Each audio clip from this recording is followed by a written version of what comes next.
Subject ये है आज कि बाबा साहब का आधा चेहरा दिखा रहे हैं अखिलेश जी और आधा अखिलेश जी का चेहरा है। ये बाबा साहब का अपमान है।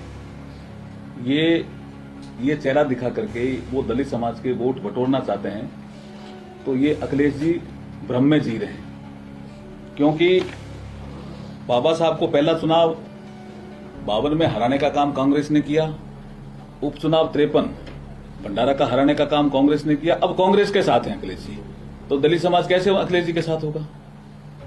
फिर एक और मुद्दा बढ़ा जब इस देश में आया ओबीसी के रिजर्वेशन का, और अखिलेश जी और इनके परिवार के लोग ओबीसी में रिजर्वेशन के पैरोकार रहे हैं।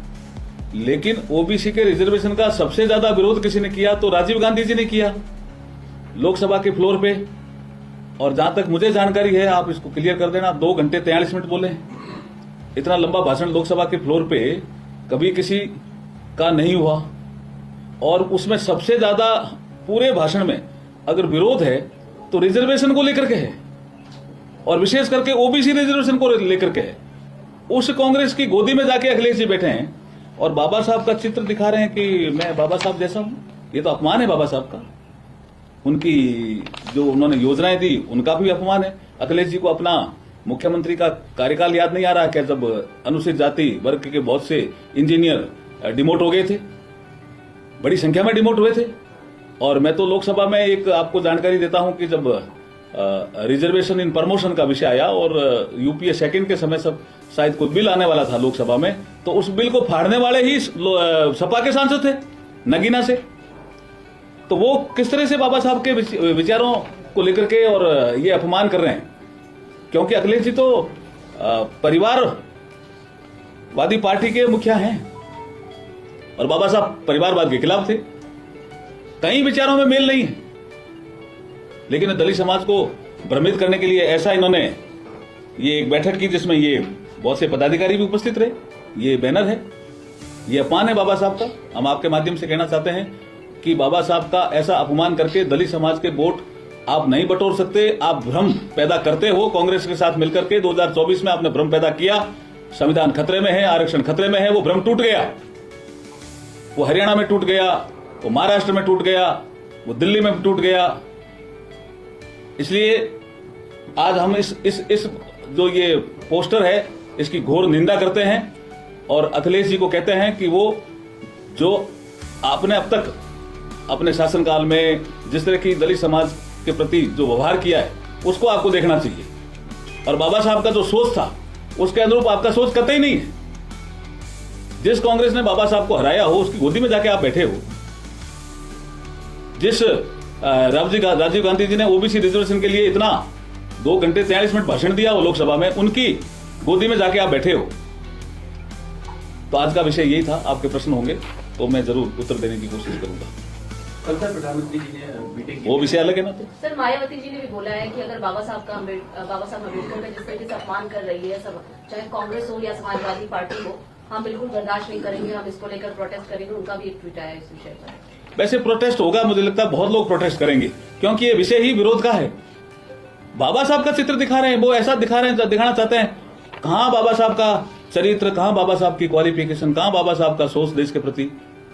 सर बाबा साहब ने कॉन्स्टिट्यूशन, फाउंडर कॉन्स्टिट्यूशन बोलते हैं बाबा साहब को, बट अभी एक निशिकांत दुबे जी का एक ट्वीट है जिसमें वो कहते हैं समाजवादी पार्टी के सांसद जो हैं सैफुद्दीन सोज, उनके बयान पर कल पाकिस्तान की असेंबली में खुशी की लहर हुई है और उनके लिए खुशी का इजहार भी प्रकट किया गया है। किस तरीके से देख रहे हैं कि समाजवादी पार्टी के एमपी का कोट कर रही है पाकिस्तान की असेंबली के लोग वहां पर। ऐसे कुछ कांग्रेस के नेताओं के कोट भी पाकिस्तान की मीडिया में चर्चित रहे हैं और इस तरह के बयान भी जो देश विरोधी हैं वो पाकिस्तान की मीडिया में चर्चित रहे हैं। और ये वही एक मुझे लगता है सोच है जो बाबा साहब को अपमानित करने वाली सोच है, उस सोच का ही हिस्सा है।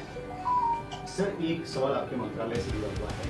राहुल गांधी ने प्राइम मिनिस्टर को खत लिखा, जो हालात बने हैं उस पर स्पेशल सेशन की वो डिमांड कर रहे हैं कि सरकार को बुलाना चाहिए। देखिए पत्र तो आया है, अब इसमें सीसीपीए विचार करेगा, जो विचार आएगा आपको बता दिया जाएगा।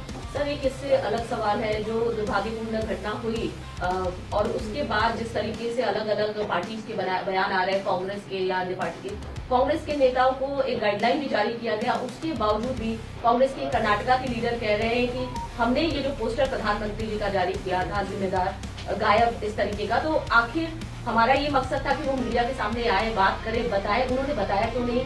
क्या जैसे पुलवामा हुआ था इलेक्शन से पहले, क्या जो गोधरा कांड हुआ था उसके बाद इलेक्शन हुआ था, तो क्या फायदा पहुंचाने के लिए ये सब था? बिहार इलेक्शन है, इस तरीके की टिप्पणी अभी भी लगातार कांग्रेस देखिए, इसके दो परसेप्शन निकलते हैं। वैसे कल गौरव भाटिया जी ने इस पे प्रेस करके आप सबको बताया, इसके दो परसेप्शन निकलते हैं।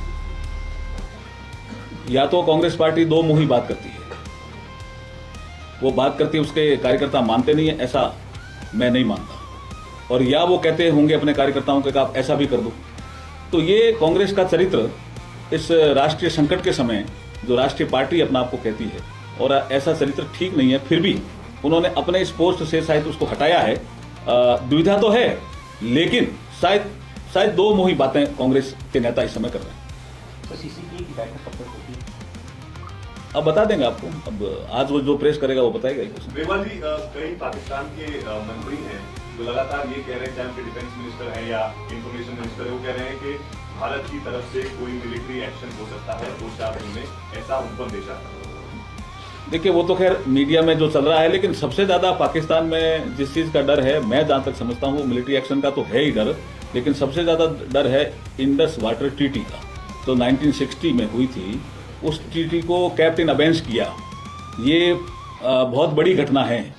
इंडस वाटर ट्रीटी, जो that treaty was tilted towards Pakistan, लेकिन उसमें वर्ल्ड बैंक भी एक पार्टनर था, जबकि वो भी पंचायती करने के लिए उसमें ट्रीटी का पार्ट था।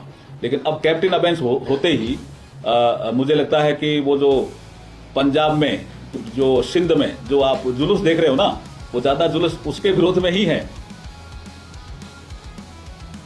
अखिलेश यादव ने पहलगाम को लेकर ट्वीट किया था, उन्होंने कहा है कि रक्षा करने वाला वहां पर कोई क्यों नहीं था, और जब भाजपा को जश्न करती है तो तमाम सुरक्षा का घेरा तैयार हो जाता है वीवीआईपी के लिए। देखिए, ये समय अभी जो पहलगाम में घटना घटी है, वो आतंकियों के विरुद्ध कार्रवाई करने का है, छीछा लेकर करने का समय ही नहीं है। जब इन्होंने सबने कहा है कि हम सरकार का साथ देंगे, फिर अभी छीछा लेकर का करने का विषय नहीं है ना। अभी तो सरकार के साथ की जब उन्होंने बात कही है, तो उस पर कायम रहना चाहिए उनको, या उनको ओपन कहना चाहिए कि हम सरकार के साथ नहीं है। सर, पाकिस्तान की लीडरशिप से कल एक बहुत बड़ा एलिगेशन भारत पर लगा, उन्होंने कहा कि भारत हमारे धरती पर टेरर फैला रहा है और टेररिज्म वही कर रहा है। देखिए, ऐसे कई इंटरनेशनल प्लेटफॉर्म पे बलूचिस्तान को लेकर के पाकिस्तान ये राग अलापता है, और कई बार जम्मू कश्मीर को लेकर के भी अलापता है, लेकिन पाकिस्तान की तो पोल खुल गई ना। अब जो अंतर्राष्ट्रीय मंचों पे पाकिस्तान तो अकेले पड़ा है, कौन उसके साथ है? भारत अभी अंतर्राष्ट्रीय मंचों पे जो अपनी बात कहता है, तो भारत की बात को सुना जाता है। Thank you sir.